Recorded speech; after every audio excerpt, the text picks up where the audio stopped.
Give us just 1 second from switching over. Give everybody time to filter in here. There we go. Hello. Let's share your screen and let's go ahead and get started. All right. So while Stephen is doing that, hello, Marjorie, and welcome everybody to our wonderful session here today. We're super excited to have y'all joining us today, which I'm going to use y'all because both of us here are currently based in Texas, and it is a good day to be a Texan. My name is Amanda Rhodes. I am from Sir Conte, and I will be moderating today's extra special session. Before we get started, though, there's a couple housekeeping items you just want to tackle. So before you ask, yes, all sessions are recorded and will be available on demand after Margreement is complete. So after Friday, we'll have an email will go out to let you know that these are all available.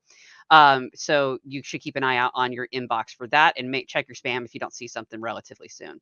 If you have a question, post it in the Q&A tab right above the chat. And lastly, the chat is open and we do recommend using it. We do want to hear from you. So if you've got questions or if you just want to share an emoji about how excited you are or a GIF of something, if you prefer that more fun way to chat, please utilize it. We're here to take a look at it. I will be moderating the session, keeping an eye on it. So if you have questions, we'll notice. So let's get started. I'd like to introduce you to our wonderful guest speaker today, Stephen Stouffer, who has an amazing session ready for us today to talk about all things AI. And the session is called Harnessing AI and Account Engagement, Real World Applications for Maximum ROI. Take it away, Stephen. Oh, thanks, Amanda. What an intro. It was late last year. I was sitting on my couch watching some news, and I had TikTok pulled up on my phone. And I saw an article about OpenAI and someone creating code from ChatGPT through it was like 2.5 or 3 at the time. And my mind immediately was blown. I was trying to figure out what kind of applications for this that I could do. So I ran to my computer, I opened up, signed up for OpenAI, and I started playing around with it. And I have been in love ever since. So I've been hard at work trying to figure out the applications for marketing ops teams, marketing teams, and whatnot ever since. So it's been about a year. I've played with it, and I'm excited to share some of the things that I've come up with. So my name is Stephen Stouffer. I'm the VP of Digital Transformation and Innovation at Sasend. Sasend is a revenue operations agency, and we help our customers solve complex problems with the tools that they have. So when creating a presentation about AI, I was trying to figure out what specific topics or specific items to kind of hit on. So naturally, when your presentation is about AI, you use AI to figure that out. So I opened up ChatGPT and I asked it a very interesting question. I wanted 10 session titles for Margreement, for marketing automation, and Salesforce. It provided me 10 different topic ideas. And if you look at the fourth one there, you'll notice that the title is Harnessing AI and Account Engagement Real World Applications for Maximum ROI. I did not write the title, ChatGPT did, but it was catchy enough for it to stick. So I kept it. I then had to come up with a session abstract when applying for this session with Sir Conte. They also need an abstract for the landing page. So I asked it, provide me a session abstract for number 4. It then provided me an abstract that seemed good enough for me. And before you know it, my session was approved up on the Sir Conte websites for today. So that is just one application for using AI, is coming up with ideas and creating amazing sessions that you then have to build and present. So that is kind of where AI kind of takes a backseat. I then kind of took the title, the abstract, and kind of ran with it and put it through the lens of my day-to-day. So first, before diving into some kind of real world examples, I wanted to just kind of cover what is artificial intelligence and AI that we've been hearing about over the last year now, I guess. So AI and artificial intelligence is the ability for machines to perform tasks that typically require human intelligence. It includes problem solving, understanding natural language and recognizing patterns. The big one that I'm going to hit on today is actually the natural language side of AI, not necessarily recognizing patterns, although I do have some examples where that may come in use. The value of AI is, I'm not going to read all of these. So if you guys want to screenshot or read these later, that's okay. I'm just going to hit on a few of them. Efficiency and speed. So depending on the task, it can just write it and create content just a lot quicker than us humans. Availability, it's 24/7. We are talking about computers. So if you can train it on doing a task, it's not limited from the 9 to 5 workday. Reliability, once something is programmed, that is the big caveat. Once it's programmed, it can perform repetitive tasks, but you do need to make sure that there are guardrails and kind of safety nets to make sure it doesn't go a little rogue. Data handling, it's great for data. You can send it large amounts of data. You can then ask it how to interpret the data, or you can ask it questions using natural language, like how much closed revenue did we close last quarter? And if you feed it the correct data set, it can spit that out. Personalization, it has access to a lot of stuff that's on the internet. So you can feed it prompts like write an email for this person who works at this company who has this job title, and then if it knows your product suites, you can also feed it that information, and before you know it, it's personalized an entire email. You could potentially plug that into your system like Pardots or Marketing Cloud Account Engagement and have one-to-one personalized emails in mass, where every email sent is unique to that person, the industry, the title, and the company. Cost reduction, of course, when you use computers and AI, the overhead of the human cost is reduced. But I'd like to think that AI is in partnership with the existing staff, not necessarily to replace it. Real world use cases. So these are just the fun that just a few that I came up with. Some of these I have done myself, which I'll hit on here in a second. And then others are just ideas that I've come up with that would be really interesting for the community to kind of build out. This here is the one that I did. And then I also have some others here in the next slide. So this one was one that one of our customers here at CSN had a problem with. So the problem was they used LinkedIn lead gen forms. For those who've used LinkedIn lead gen forms, they're great for lead capture, but they kind of suck for data validation because the state and country field values are just open text fields. So someone can literally type in whatever they want. In our case, we had people who, added maybe 2 S's to Texas. Maybe they did TX, maybe they did TEX. Maybe they put in a zip code or a country or something instead of a state value. So we ran into this issue where there were about 60% of form submissions that were not correct. So what did we do? We actually pumped all of the LinkedIn lead gen form submissions in real time through ChatGPT. We just provided ChatGPT through OpenAI just the state value. It interpreted the state value, and then it figured out what it should be, because we told it, hey, look, via the prompt, we give it the context of this is the value someone entered, put it into a normal full state name. You could do full United States state names. You could also do provinces if you work with Canada, or you could do international if you wanted to. So we gave it the context, we gave it the input, and it basically spat out the correctly formatted state name. We also asked it to do a default value. So if the value is unknown, put unknown, and then we can pass that value into Salesforce. We have routing rules that can handle that, put it into the appropriate queue, and then maybe a human can look at it. So what were the results? We went from 60% incorrect values to 97% correct values. So what we were doing before is we were exporting lists from LinkedIn. A human was going through it every Friday. And then we were uploading on like a Monday or Tuesday. So the delay was about a week and a half of every week we would do this. This turned the time to getting to sales from about a week and a half to 2 weeks down to about 2 seconds. And really, there was only about 3% of total submissions that then required human intervention to go in and look at it, which increased the close rates by 30%, because when you fill out a form, you expect to talk to a person pretty soon. You don't expect to have to wait a week and a half. So the impact on our customer here was great. And this is a very, very narrow use case of just correcting two different values, the country value and then the state value. Now, what are some other ideas? So I talked about at the beginning of the session, it actually creating the session title and the abstract and all of that. Email and nurture copy is one big component that I've been working with. I've been training AI models on the company description, the company products, the key differentiation between one, maybe my client versus their competitors.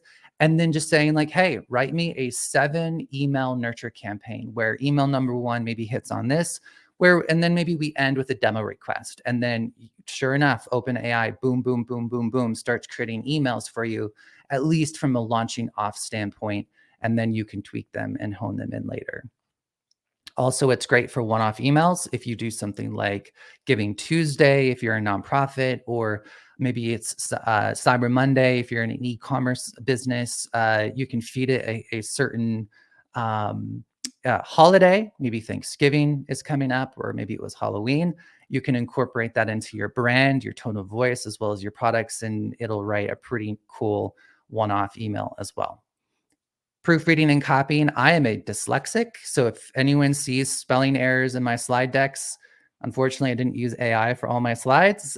So it's because I'm heavily dyslexic, and I use it day to day for proofreading as well as copy editing. It's been invaluable for that. Data correction, I already hit on that. I'm not going to talk more about it.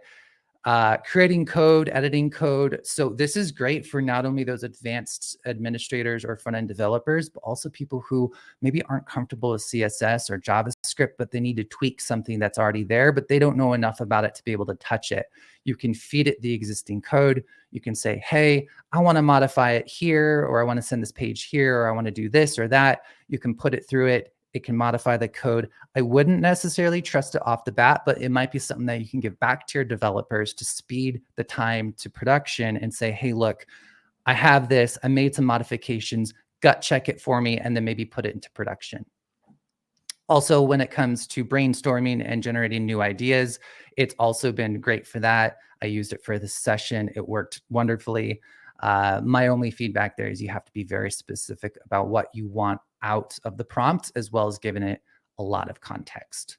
Calendar planning, scoring and grading models, personalization, these are all other things that you could use it for. I actually used it myself for planning out the quarter. I knew exactly what I wanted to get done, but I wasn't necessarily sure how to break up the different sprints. So I said, hey, look, these are the things I want to do. This is how long I think each is going to be. I want to get it done by this date. Create a plan for me. And then before you know it, there's a Gantt chart basically created for me and my team, and we can follow it to make sure that we're keeping on task. Now, I did create a live demo here. For those who've seen my past sessions, I love doing live demos. I'm going to risk it. I'm going to do a live demo here. It's going to require some audience participation here. I'm going to drop a link into chat. Let's see here. There we go. I dropped a link into chat before anyone clicks that. I have 3 different options for everybody here to follow. What I want to do is I want the audience here to click the link and then fill out the form under one of these 3 use cases. So pay close attention here. Option number 1 is I want you to write your best out of office email for attending Marjorie. I want you to include your first name, your last name, your email, when your return date is, and an emergency contacts. This can be fictitious information. This is information is going nowhere. My only ask is try to make it as real as possible, where like if you have a first name and last name that you make up, try to maybe incorporate that in the email where like you normally would have like my first name, Steven. So my email is steven@susen.com. Option number 2 is an unsubscribe request. I want you to submit your most, maybe not your most angry, maybe your most polite unsubscribe request to the form. Something like, please remove me from your mailing list, or, I'd like to unsubscribe, and then also provide your email address within that message. Third option is going to be a no longer with company. So we've all seen those emails. You've sent out a mass email blast. You get all of these emails auto replied back into your inbox. Maybe say, hey, look, my name is first name, last name. This is the replacement contact. I am no longer with the company. So what we're doing here is we are essentially, and please start to submit those now if you would. But what this is, it's a way to leverage artificial intelligence to basically operationally handle all these auto replies that we all get. We're all marketers. We all send emails to thousands, 10,000s, sometimes millions of emails per month. And we get inundated with all of these autoresponders. Sometimes they're out of offices, sometimes they're unsubscribe requests. In order to stay compliant with GDPR and CAN spam, we have to essentially monitor this and update the information within our database. Unsubscribe requests being probably the biggest, right? I'm reading some comments here. It looks like, does it need to be formatted exactly the same number for each item? I would get creative with the way that you're formatting the request. Remember, we're using AI, which is a natural language model. So it should be able to interpret your natural language. My only ask is that you include the data points from 1 to 5 in any format that you want. If you want to say, hi, my name is first name or last name, or you just want to throw in your first name and last name in just bullets, and then put in the request for, remove me from your list. Try to do it as conversationally as possible, as if you were to actually send the request to a marketing team or a person. So I'll do this with you guys. I'm going to do, hello, name is Steven Stouffer. My email is steven@susen.com. I'm out of office until next Friday for ice in case of emergency. Contact joe@suspend.com. So this includes all that information in a very conversational format that if a human were to see it, they would get the idea of essentially what I was trying to convey. So what am I doing with this information? So I created this in Trade.io. This would be equally, you'd be able to also create this in something like a Zapier. I think most people are pretty comfortable or familiar with Zapier. This is to mimic basically an inbox email that you would create. Now, if I were to build this in production, I would actually be forwarding emails to a Zap and Zapier or a workflow within Tray. I would be parsing out those emails. I would know what your email is because it's in the sender information, right? So in this case, you have to explicitly tell me in the form, but I would be able to infer this from an email being forwarded to the workflow. I get today's date just for the context of some of my prompts. I asked OpenAI to basically interpret the message. Is this an out of office email? Is this an unsubscribe request? Or is this no longer with company? AI determines what it is, and then I branch off the logic from there. I ask OpenAI to basically parse the data into a JSON object. For those who work with APIs, it's just a more flexible way with working for data. I convert it to a JSON object, and then I'm basically sending this information into Google Sheets. Now, I'm stopping at Google Sheets here, but the application for this is bigger than just Google Sheets. What I would probably do is I would do a lookup on the record within Salesforce or Pardot, whatever my CRM is or whatever my marketing automation tool is. Look up, find the record, and then I would take action. So I would either unsubscribe them within the database. If it's an out of office email and I know when their return date is, I might create a task for sales for follow up, maybe a day or two after the return date, just so we don't bombard the person their day they come back. No longer with the company. If we have the replacement contact information, I might actually create a lead or create a contact against that account, especially if they're a customer. So I might look up the account, check to see if they're a customer. If yes, create a contact based off of that replacement contact. Now, hopefully there's been some submissions and hopefully they've been coming through. So what I'm going to do is I'm going to jump over to a Google Sheet here. And we're going to go through. So let's start with the out of offices. So here's everyone's out of offices. Here's one where someone did not put their first name or last name. So we have some unknowns here, but I do know when they're going to be coming back, which is the 2nd of, I guess today. Or tomorrow. Nope, that's today, the 2nd. Gosh, November's flying by. And then we have a few from Hillary. We've got one from Pamela. We got from Jane. So you can see here that I took a body of text and then I've parsed it out into something that's a little bit more utility. So you can think of each cell here almost as a custom or a default field within your database that you can then update. So Jane's emergency contact is info@company.com. And then we have Charlie, Kylo, that's a fun name. Uh, Angela. So these are all of our out of office stuff. You can see the messages here and then how we parsed out the information here. We got our unsubscribe requests. All of them came in today, of course.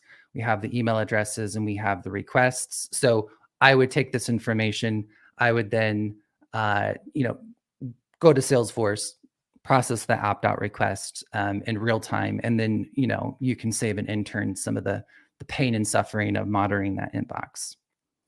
And then for those with replacement contacts, I have a handful of those here: John Doe, Amanda, as well as Jackie. So all of this to basically demonstrate that AI can essentially interpret data. And then once it's interpreted the data or the type of message that it is, it can then be formatted into a specific way to interact with different tools like Salesforce or Pardot or Marketing Cloud, and then you can take action on it. Especially something like a return date like this is super impactful, especially if you've got sales teams who are looking to, close that deal at the end of the quarter or the end of the month. This just gives them additional context and will just save that back and forth between marketing and sales. Or maybe marketing would pick up the email, they would forward it to or they go look at the record in Salesforce, figure out who the assigned rep is, and then maybe forward them the email and say, hey, oh, FYI, this person's going to be out of office or is no longer with the company. So, yeah, looks like everything went well. I'll have to check to see if anyone has tricked the system. Darth Vader is the emergency contact. That's fun. Uh, yeah. So think about some questions. Does anyone have any questions as far as maybe how I built this or different use cases or anything like that? Please start to think about them and drop them into the chat. Hey, Stephen, there was one question about what you just worked on. Um, Ben asked, for those of us who are on global teams, is it possible to train the date to be interpreted as a different date format in this setup? I'm assuming the answer would be yes, but wanted to make sure that there's nothing tricky on the back end that I might be misunderstanding. Yeah. So if you guys notice, the date format that was entered into the message. So this person did November 1 through 2. This person did 11, /6/23. This person did November 6th, 2023. But the date that was entered here in this column is all matching and consistent. I gave it the context of what date format to put it in. So if I go over here, let's see here where I did that. Today's date, convert to objects for any values, blah, blah, blah. Return dates. Oh, so this is what I did. I actually didn't give it a specific date. I actually told it to format it within a Salesforce accepted date format. So depending on what the person put, so for an example, if they put a date time, I didn't want to limit myself to just a date. So if I'm creating a task or whatever, I mean, it's more accurate this way. So I actually just told OpenAI to do it within a formatted date that Salesforce could ingest. So everything, it looks like it just kind of picked this format.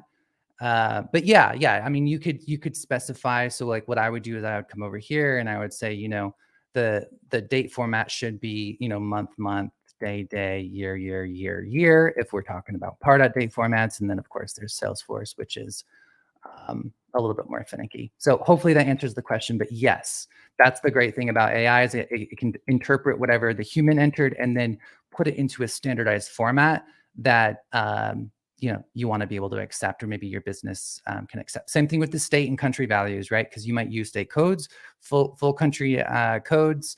So you want to be able to adjust it as needed. Any other questions? We've got some questions in the Q&A tab, but do you want to tell everybody about our great sponsors and then we'll start going down the list?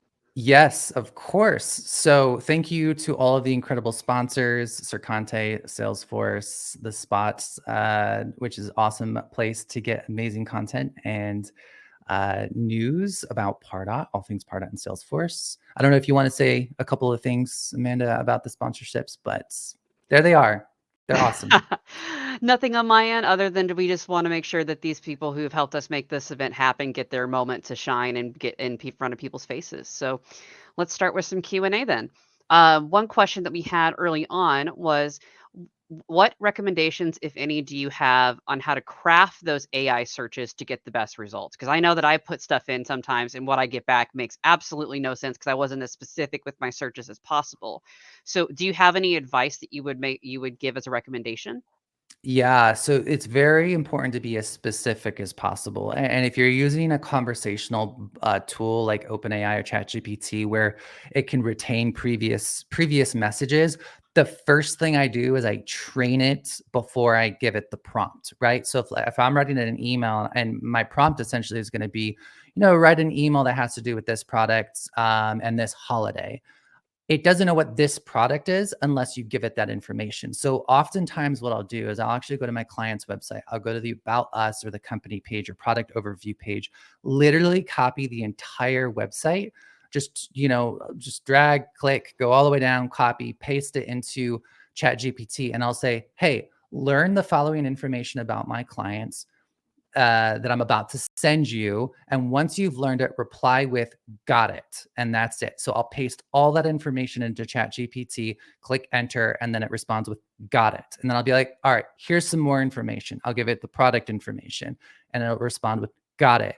And then I'm prepping it for my prompt, which is to write my email. So once it has the context, you can then say, "Okay, now write me an email that has to do with this product, this holiday, in the tone of voice of," and if you have that document that maybe your product marketing team has provided, you can give it the tone of voice information, and then it will boom write the email. Or if you have emails that have performed well in the past, feed it that information, and it can write it within that similar format of what's worked before. Otherwise, if you're doing like a one-off prompt and you don't really have time to give it like all that context and you're using the API, just be as specific as possible. Like in my case, I told it to basically provide the data in a very specific JSON format where I needed the keys to be all identical from prompt to prompt. So it was just consistent from submission to submission. One quick question that we had pop up as well. What program website do you use for proofreading and copy editing? This was also from just a little bit earlier. I figured it'd be a quick hit. So what do I use for proofreading and copy editing? Yes. I use OpenAI. There's actually a part of the API that is around spell check and grammar. So I use that. So there are specific endpoints through the API for different AI models that are literally designed not to necessarily generate or create content, but just to tweak and adjust existing content.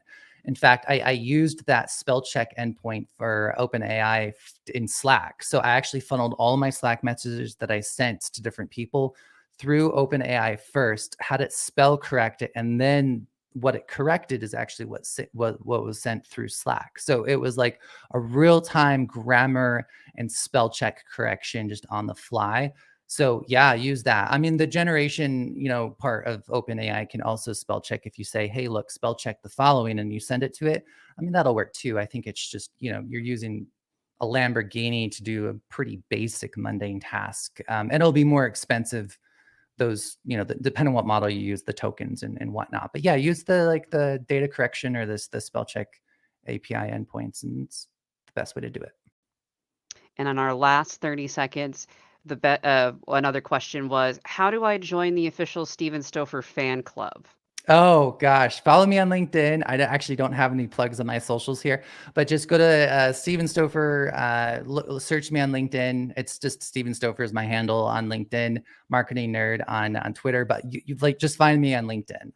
Here, I'll drop my LinkedIn on the in the chats, and y'all can add me and ask me any additional questions that you might have. Or I'm Awesome. on Kardashian Slack group as well. Perfect timing. Thanks, everybody. Thanks, everybody.